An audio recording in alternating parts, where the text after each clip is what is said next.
আমার খালাতো বোনের জন্মদিন। ও জন্মদিনটা পালন করা হবে আর কি, ঘোরাঘুরিভাবেই পালন করা হবে। তো আমরা সন্ধ্যাবেলায় আর কি ভিডিওটা দিব। হ্যাঁ, আপনারা সন্ধ্যাবেলা ভিডিওটা দেখতে পারবেন।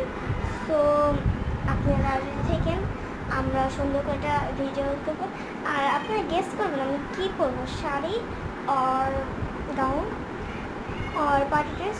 আমি পড়তে পারি যে কোনো একটা, কিন্তু চাচ্ছিলাম তো কদিন আগে একটা শাড়ি অর্ডার করছিলাম অনলাইন থেকে, শাড়িটা পরতে চাচ্ছিলাম। এখন দেখি শাড়িটাই পরবো।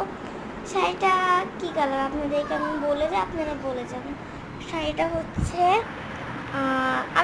আপনারা গেস করবেন, ঠিক আছে? শাড়িটা কি হালকা পার্পেল আর রেড কালার, গেস করেন। টাটা।